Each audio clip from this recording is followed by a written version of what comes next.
ఇవాళ ఒక కీలకమైనటువంటి పరిణామం, ముఖ్యంగా ఆంధ్రప్రదేశ్ ముఖ్యమంత్రి చంద్రబాబు నాయుడుకు సంబంధించిన విషయంలో ఖచ్చితంగా సుప్రీంకోర్టులో ఆళ్ల రామకృష్ణారెడ్డి మాజీ శాసనసభ్యులు ఆయన ఈ నోటుకు సంబంధించిన కేసు సిబిఐకి అప్పగింపాలి అని చెప్పి గతంలో 2 పిటిషన్లు కూడా ఆయన వేశారు. దీనికి సంబంధించిన విషయం పైన సుప్రీంకోర్టులో వాదనలు జరిగాయి. ఖచ్చితంగా వీటిని తోసిపుచ్చింది. పిటిషనర్ సంబంధించినటువంటి ఏదైతే ఆయన ఇచ్చినటువంటి ఫిర్యాదులు ఉన్నాయో ఆ కంప్లైంట్ సంబంధించినటువంటి అంశాల్లో రాజకీయపరమైనటువంటి వ్యవహారం కనిపిస్తుందనేది స్పష్టం చేసింది. ఎందుకంటే మొదటి నుంచి మనం చూస్తున్నాం, ఇప్పటికీ కూడా తమ వైపు ఉన్నటువంటి కేసుల విషయంలోనేమో ఇది కక్ష సాధింపు, ఇప్పటికీ జరుగుతున్నటువంటి అక్రమాల మీద లేదా ఆధారాలతో సహా ఎవరినైనా పట్టుకుంటే అది రాజకీయం అని చెప్పి మాట్లాడుతూ, ఇంకోవైపు ప్రజలు అధికారం ఇచ్చి ఖచ్చితంగా పాలన చేయమని చెప్పినటువంటి వారికి పైన ఇంకా సిబిఐతో కేసులు వేయాలని చెప్పి, సరే తప్పు చేస్తే ఎవరిపైనైనా విచారించాల్సిందే, విచారణ సంస్థలు వారిపైన చర్యలు తీసుకోవాల్సిందే. కానీ వేటాడి మరి ఆల్రెడీ సుప్రీంకోర్టులో జరుగుతున్నటువంటి కేసు ఇది. సో మళ్ళీ ఇంకా పిటిషన్లు తీసుకెళ్ళి ఛార్జ్ షీట్లు దాఖలు చేసి వీటిని ఏదో చేయాలని చెప్పి చేసేటువంటి ప్రయత్నం పైన కూడా ఇవాళ విచారణ జరిగింది. సో సుబ్బారావు గారు నమస్కారం. రైట్, ఎస్, సుబ్బారావు గారు కూడా జాయిన్ అవుతారు. విజయ్ కుమార్ గారు ఎట్లా చూడాలి ఈ సంబంధించినటువంటి పిటిషన్ల విషయంలో? ఇంకా కూడా ఆళ్ల రామకృష్ణారెడ్డి గారు గతంలో కూడా చూసి కొన్ని కేసులు దాఖలు చేశారు. సో వాటిల్లో కూడా ఆయనకి ఎలాంటి పరిస్థితి ఎదురైందో కూడా మనం చూసాం. సో ఇవాళ సుప్రీంకోర్టులో చాలా క్లియర్గా ఈ విషయాన్ని కూడా తేల్చేసింది. ఇది ఖచ్చితంగా రాజకీయపరమైనటువంటి అంశంతో కూడుకున్నది అని చెప్పి.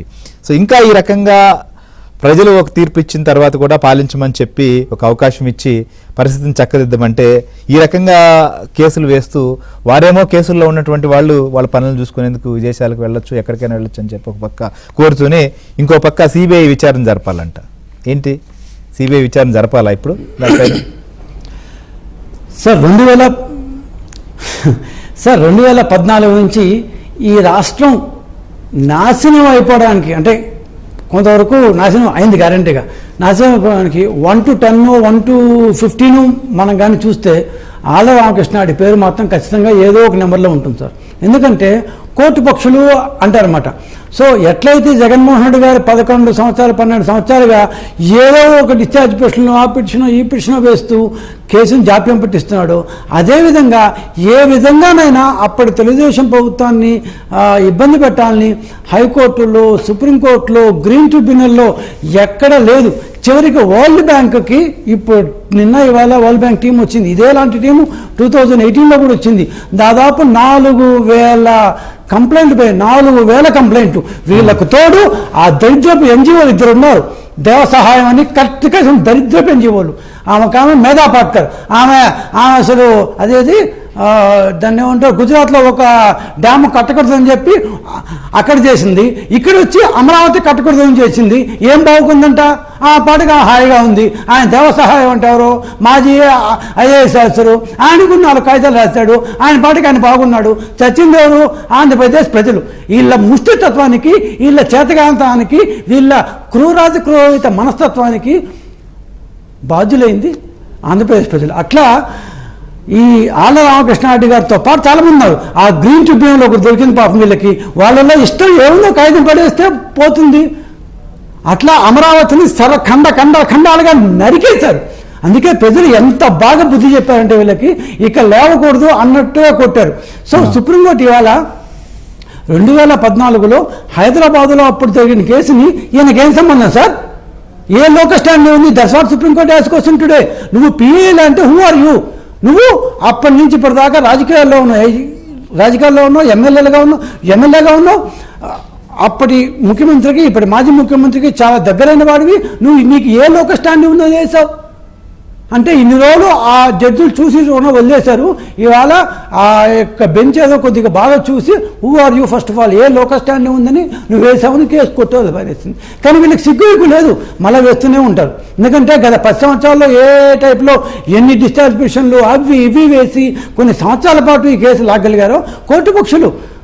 వాళ్ళు ఒక వ్యక్తి వాళ్ళ లాయర్కి రాజ్యసభ సీట్ ఇచ్చారంటేనే మీరు ఊహించుకోవచ్చు వాళ్ళకి లాయర్లు ఎంత అత్యవసరం. సో మంచి లాయర్ని పట్టుకుంటారు, వాళ్ళు డబ్బులు ఇస్తూనే ఉంటారు. సో ఏమంటారు, మనం చాలా సంతోషించాలి. ఇట్లాంటి ఒకరిద్దరు న్యాయమూర్తులు ఇంకా న్యాయ వ్యవస్థ యొక్క ఏమంటారు ఆ యొక్క దీన్ని కాపాడుతున్నందుకు we should be feeling happy. Right right. So Subbarao గారు, ఏంటి ఇవాళ సుప్రీంకోర్టులో జరిగినటువంటి చూసాం మనం. సో ఆళ్ళ రామకృష్ణారెడ్డి ఇంకా ఈ కేసులో సిబిఐ కూడా విచారణ జరపాలని చెప్పి వాదించడం కావచ్చు, వారి తరపునటువంటి వాదనలు విన్న తర్వాత సో దీనికి సంబంధించినటువంటి పొలిటికల్ రాజకీయ పరమైనటువంటి వ్యవహారం సంబంధించిన దాన్ని ప్రధానంగా చంద్రబాబు తరపున ఉన్నటువంటి లాయర్ సిద్ధార్థ్ లోత్రా కావచ్చు, వీరి వాదనలు కూడా వినిపించి చాలా స్పష్టం చేశారు. సుప్రీంకోర్టు కూడా చెప్పింది ఎందుకు ఈ రకమైనటువంటి వ్యవహారంతో వస్తున్నారు అని చెప్పి. ఎట్లా చూడాలి దీన్ని? ఇవాళ జరిగినటువంటి వాదనలు కూడా మీరు పరిశీలించారు. సో అక్కడ చేసినటువంటి వ్యాఖ్యల నేపథ్యంలో ఇప్పటికైనా ఇలాంటి పిటిషన్లు వేసేటువంటి ఆళ్ల రామకృష్ణారెడ్డి ఆలోచనలో ఏమైనా మార్పు వస్తుందా అనుకోవచ్చా మనం? ఇక్కడ ఒకటండి, ఆళ్ల రామకృష్ణారెడ్డి వైఎస్ఆర్సీపీ అధికారంలో ఉండగా విచ్చలవిడిగా కేసులు వేసేసి ప్రత్యర్థులు ఆనాడు ప్రతిపక్షంలో ఉన్న వాళ్ళ మీద వేధింపులు గురి చేయడానికి శక్తి వంచన లేకుండా జగన్మోహన్ రెడ్డికి క్రియాశీలకంగా పనిచేశాడు.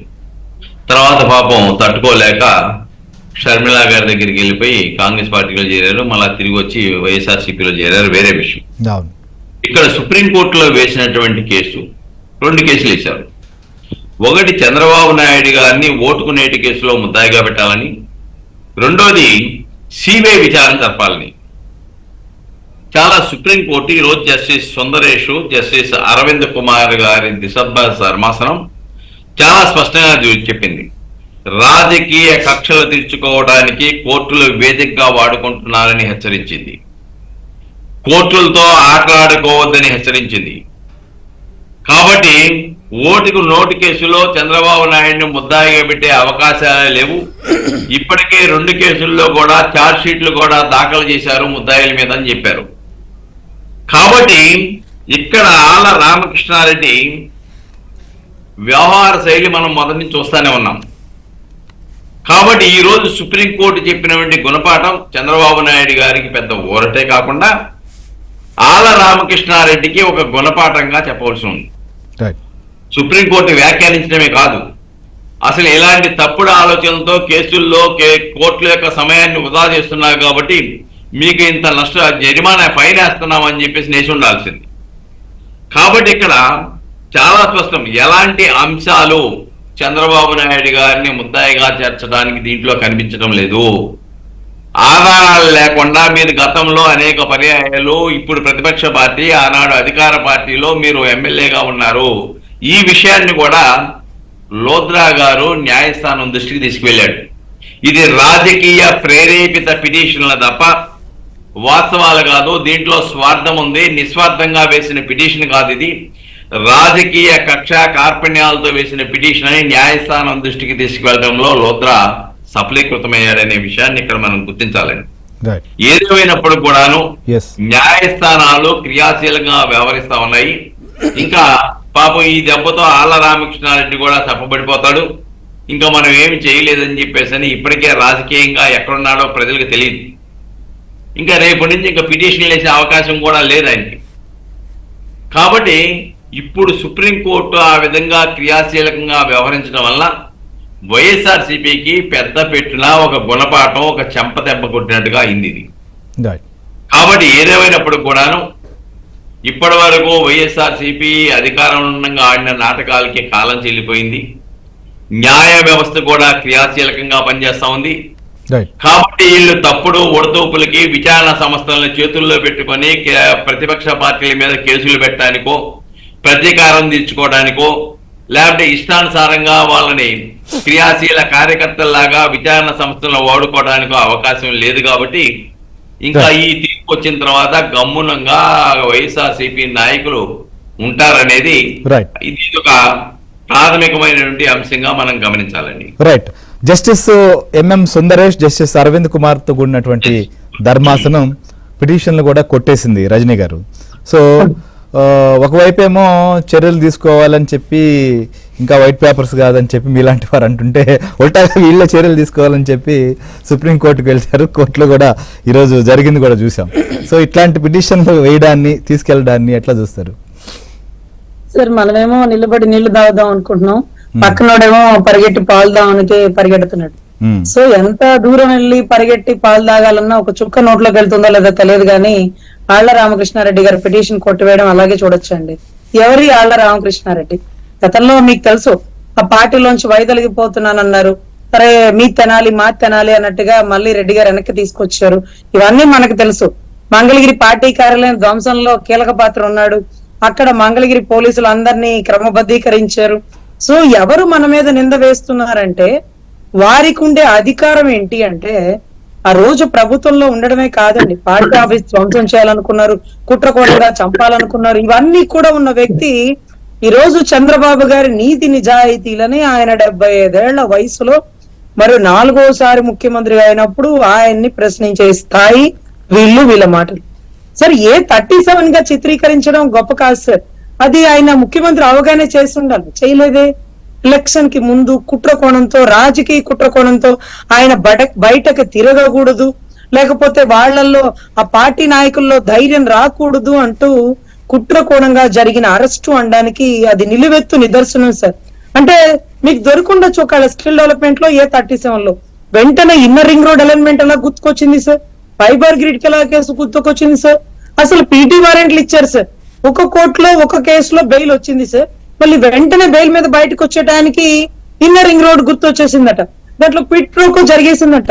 అంటే దారి ఇటు నుంచి ఇటు తిరగడం వల్ల అవతలకి భూముల లాభాలు వచ్చేసినాయట, దాన్ని కుట్రకోణంతో వచ్చేసినాయి. అసలు రాజధాని కట్టలేదే, నువ్వు రోడ్లే వేయలేదే, ఎక్కడ స్కామ్ జరిగిందంటే పేపర్లు ఎక్కడ, సెక్రటేరియట్ లో పేపర్లు కోర్టులో ప్రొడ్యూస్ చేయి, టైం లేదు, ఆధారాలు లేవు. ఇదే సుప్రీంకోర్టుకి చెప్పింది సార్. అసలు పీటీ వారెంట్లు ఇష్యూ చేయడంలోనే అర్థమైంది చంద్రబాబు గారిని జైల్లోనే పెట్టాలి, పార్టీ బలోపేతాన్ని కుంగలో దొక్కాలి, పార్టీ కార్యాలయాన్ని ధ్వంసం చేయాలి, ఆ తల్లి బోనమ్మని అవమానపరిచిన పనితీరు.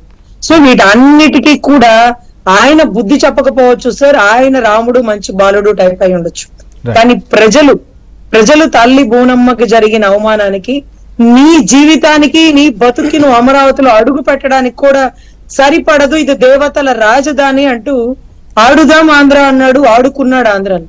ఆ క్రికెట్ టీమ్ గా మిగిల్చారు. ఈ రోజు అసెంబ్లీలో అడుగు పెట్టలేదంటే దాని ఉద్దేశం మా అమరావతిలో కాలు పెట్టనీయకుండా మా అమరేశ్వరుడు చిత్తశుద్ధిగా మంచి తీర్పే ఇచ్చాడండి. రాష్ట్ర ప్రజలు పార్టీలో నిజంగా ప్రతి ఒక్కరిని ఆశీర్వదించారు, భారీ మెజారిటీ ఇచ్చారు. ప్రజలకి సుసంపన్నమైన పరిపాలన అందించడంలో చంద్రబాబు గారు పెట్టిందే పేరు. అదే రకంగా అవినీతి రహిత పరిపాలనలో గొడ్డలి పెట్టులాగా ఈ రోజు నిలబడుతున్నటువంటి పవన్ కళ్యాణ్ గారు, అన్న లోకేష్ గారు, వీళ్ళందరూ ఒకెత్తండి, కానీ నిదానంగా ఉండకూడదేమో. నిదానమే ప్రధానం అన్న సిద్ధాంతాన్ని పక్కన పెట్టి ఆలస్యం అమృతం విషయం లాగా ఇలాంటి అవినీతి పరులని దయ ఉంచి తిరగనివ్వకూడదు. తిరిగితే వీళ్ళు ఢిల్లీలో చిందులేస్తున్నారు, దాని వల్ల రాష్ట్రానికి నష్టం వస్తుంది. సో చిత్తశుద్ధిగా వీరందరినీ కూడా అరెస్ట్ చేయడంలో కీలక పాత్ర పోషించాలని మా వినతి పూర్వక విన్నపం. గఫూర్ గారు, ఫైనల్ గా మీరు ఇందాకనే చాలా ఆవేదన వ్యక్తం చేశారు. సో ఇప్పుడు జరుగుతున్న పరిణామాలు సుప్రీంకోర్టుకి వెళ్ళి చంద్రబాబు గారిని మాట్లాడే ముందు ఏంది విజయ్ కుమార్ గారు శ్రీహరి చెప్పండి.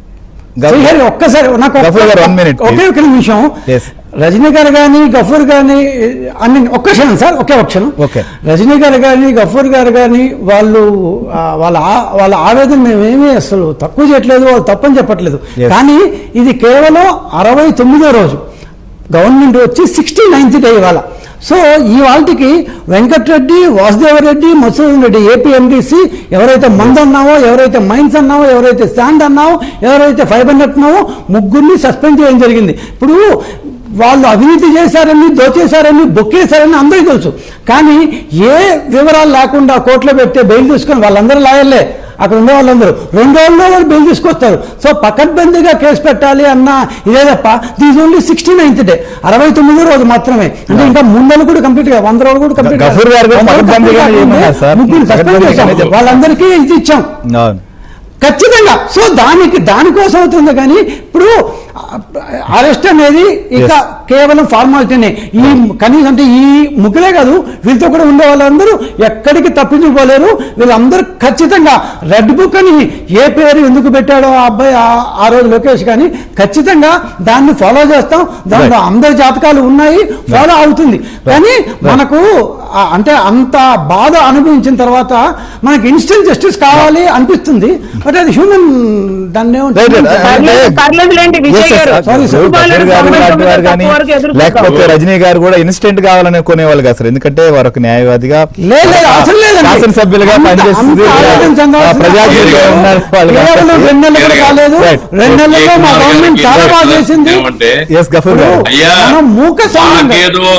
వైసీపీ మీద మాకేదో ప్రత్యేకంగా కోపంతో మేము మాట్లాడుతున్నామని మీరు అనుకుంటే చాలా పొరపాటు. మాకేం కోపము, అధికారం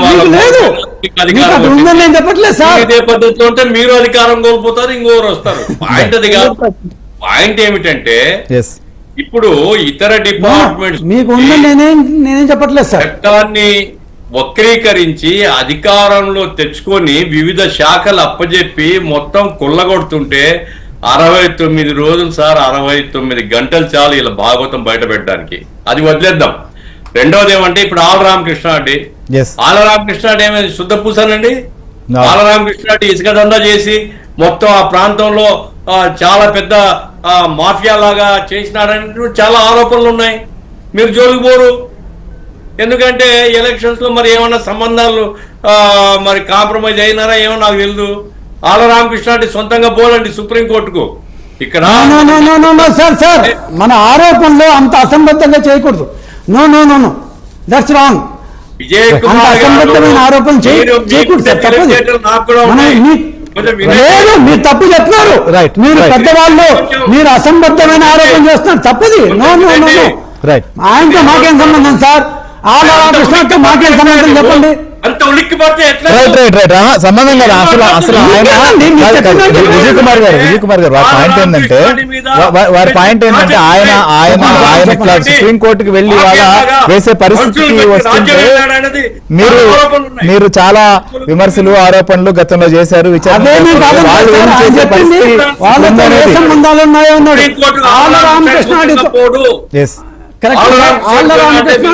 ఎలాంటి సంబంధాలు ఎప్పుడూ లేవు.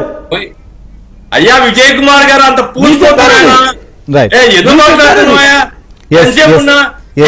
ఇప్పుడు అధికారంలోకి వచ్చే పాటికి అంత పరిశుద్ధంగా మాకు సంబంధాలు అన్నారు. రామకృష్ణతో మాకు ఎలాంటి సంబంధాలు లేవు. పనులు చూసి ఈ రోజు నేను ఏం చెప్తున్నా అంటే శ్రీహరి గారు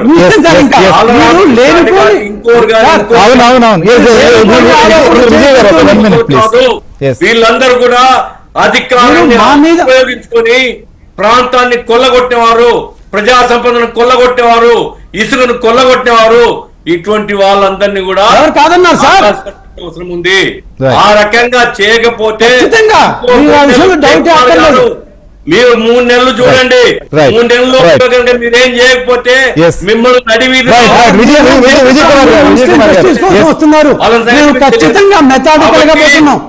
ఏం చెప్తున్నది ఏమంటే ఇప్పుడు సుప్రీంకోర్టు గాని ఇంకోటి గాని ఒక కేసులో చెప్పిండొచ్చు.